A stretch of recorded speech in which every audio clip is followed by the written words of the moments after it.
Hi there, viewers and gamers alike out there, and welcome back for more of Arkham Twin Days of Spider-Man lore. Movies, games, and info, including the comics and the skins of what I know by far. Okay, as far as I know. So, why not I tell about the story of a little bit of Spider-Man Edge of Time. So, yes, I'm using my Xbox 360, so yes, I get used to it. So, why not? Of course, the thing is, oh boy, so, what do I want to know? Okay, so it all started with, we start back in the year of 2099. And so for that, and I'm going to show you the bonus gallery if I want to. So, if I'm going to show it to you. So, it all started with Miguel O'Hara of the year of Spider-Man 2099. Of course, there is a man by the name of Walker Sloan, who was voiced by the voice actor named Val Kilmer, who was somewhat not of a nice guy. So, yeah, he voices Walker Sloan. So he came in 5 years ago, so 2099. So he came in working with Arkham in the year 2094.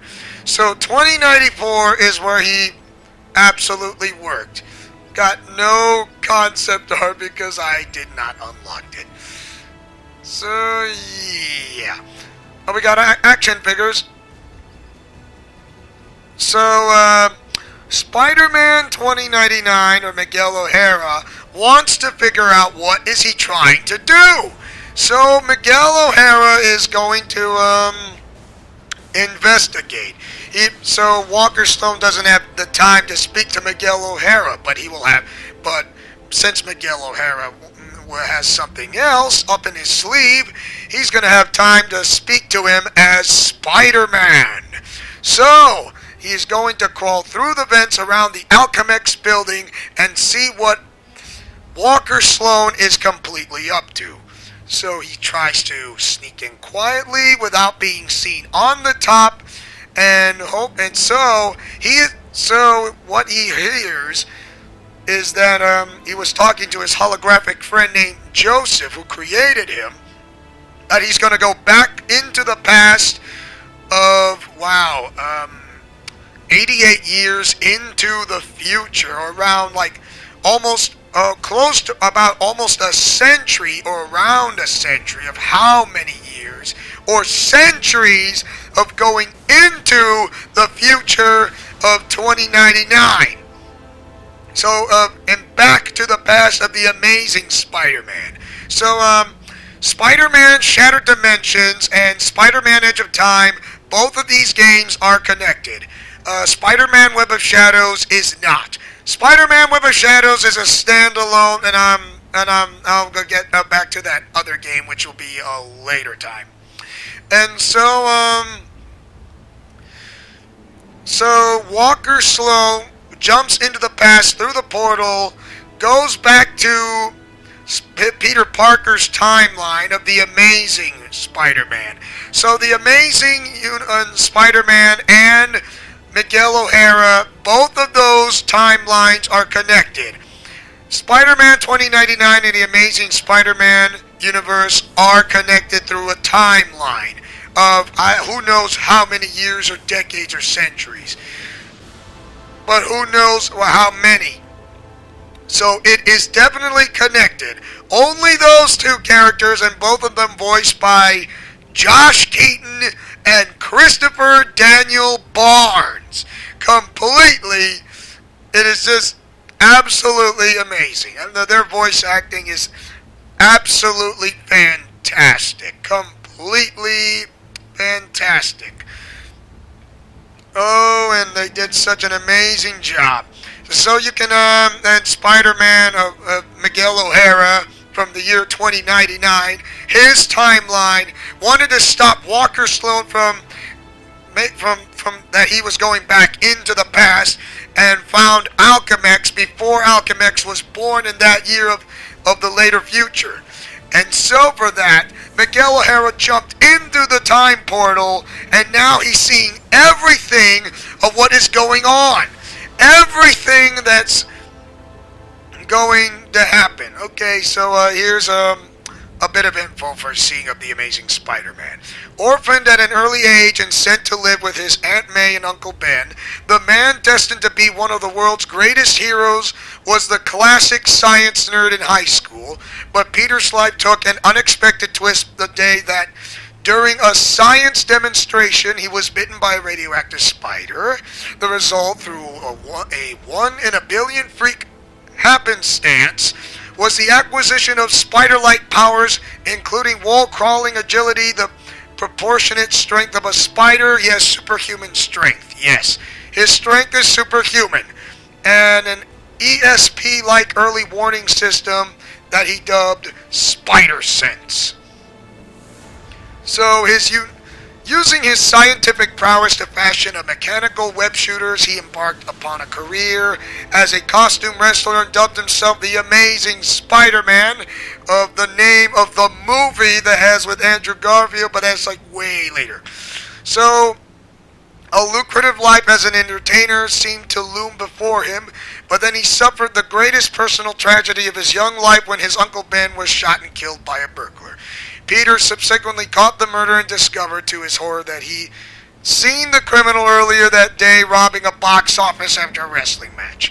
Too self-involved to bother interviewing, Peter had inadvertently allowed the man who would kill his uncle to run right past him. This inaction, Spider-Man's original sin, drove home the lesson that with great power came great responsibility. So at that moment he swore that he would never, through inaction, allow an innocent person to come to harm. His vow has not come without cost. A host of colorful villains had arisen to do battle, while in his personal life he's lost more loved ones despite his best efforts, and he's undergone a series of economic hardships. But none of it has lessened his determination to use the power of Spider-Man to protect innocent people. So yeah, he's basically 5'10". There are other versions of Spider-Man, like Ultimate Spider-Man. He could be like 5'7" or 5'6". Of course, there are Spider-Man versions who are 5'10", 5'9", 5'8", 5'7", 5'6", you name it. And so for that matter, so now that Walker Sloan has went back in time to form Alchemax in Peter Parker's timeline, since Miguel O'Hara's timeline is like way ahead of centuries of technology in the future, because Spider-Man, Peter Parker, is in his time like decades back in the past. And now that, since he worked for the Daily Bugle and everything has changed, the entire timeline, he created an alternate timeline. I think it was like, Back to the Future Part 2, like, when his the older Biff went back to his younger self of a younger Biff, because, and he gives the sports almanac to him and makes him filthy rich, and he created an alternate 1985, and the original 1985 is completely wiped out. So the alternate 1985 is created because the sports almanac that Marty McFly wanted to see and he wanted to carry with him in the past, but instead it had consequences because he should have destroyed the book or put it back where it found. And that is what Walker Sloan did without the sports almanac thing.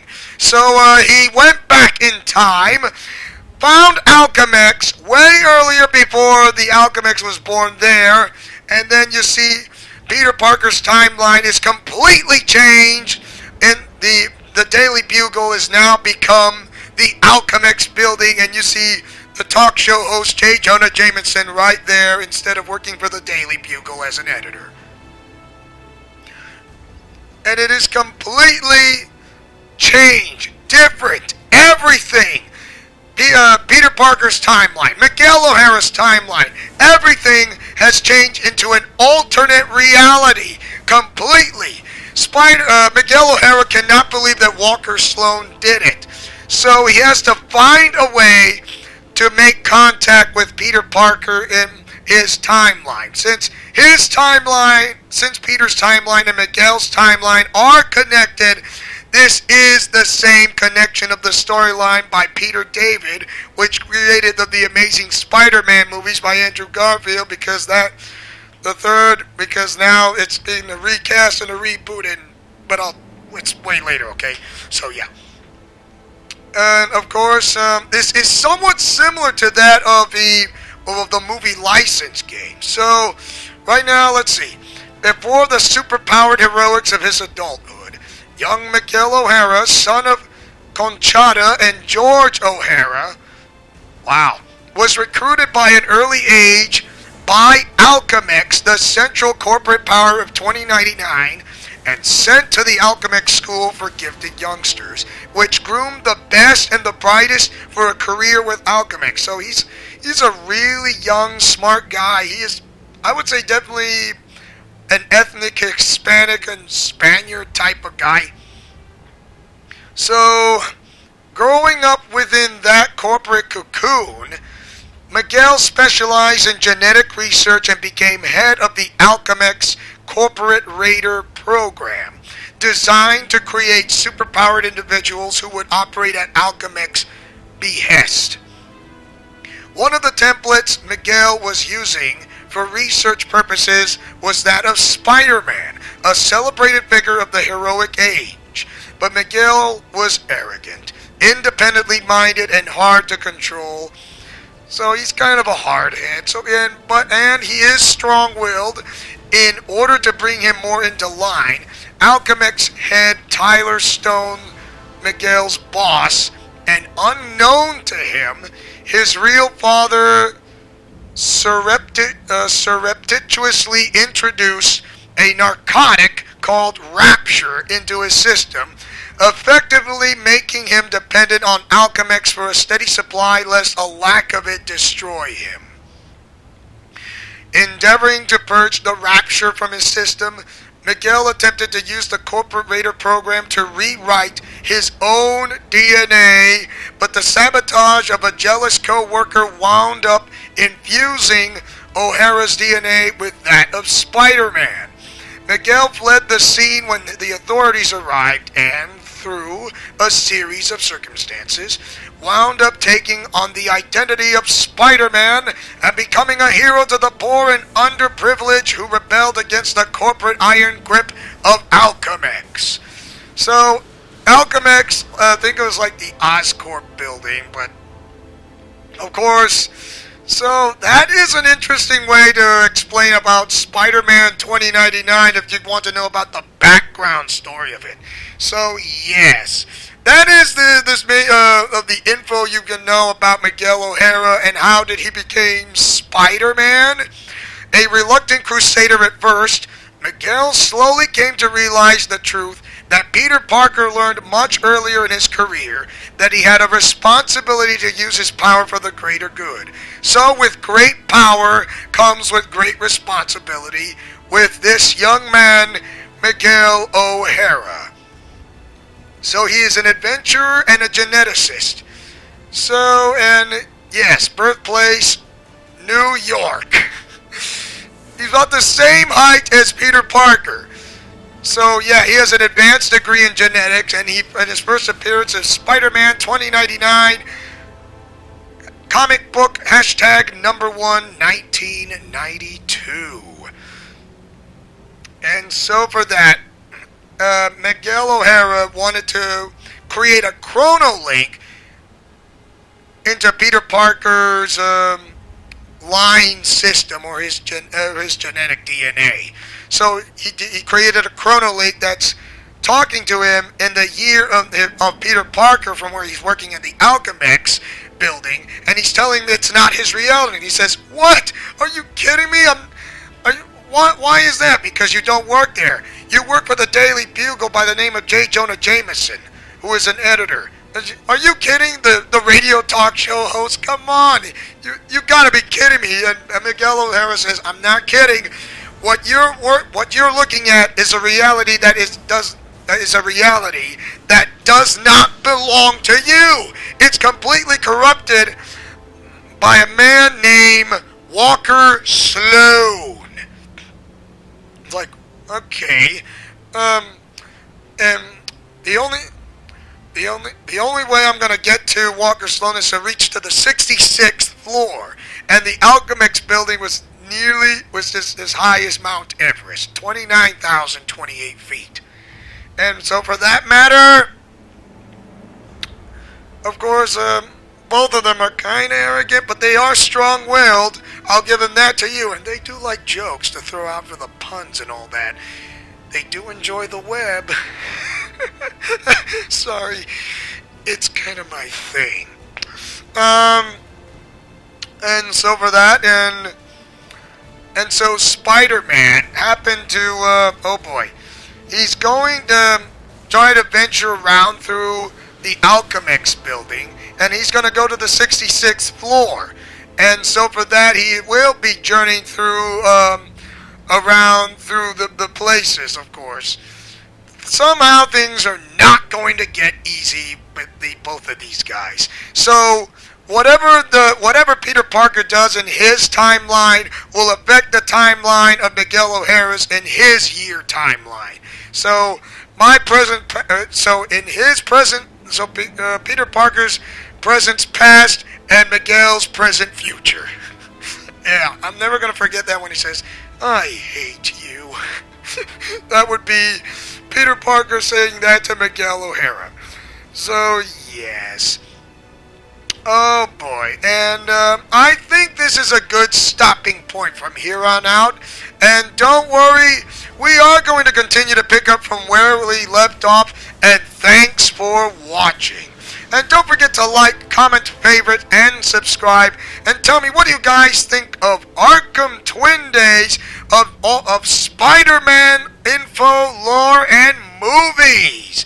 Do you like it or hate it? And mash that like button or share this video if you guys love Arkham Twin Days, such as myself. So for anyways, this is Leo Wolverine saying and speaking as always as your sensational special being, celebrating the entire month of Autism Awareness Month for April, wearing the colors red, yellow, and blue.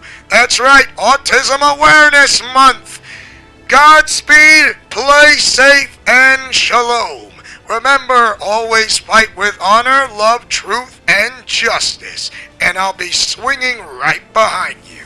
See you guys next time for more of Arkham Twin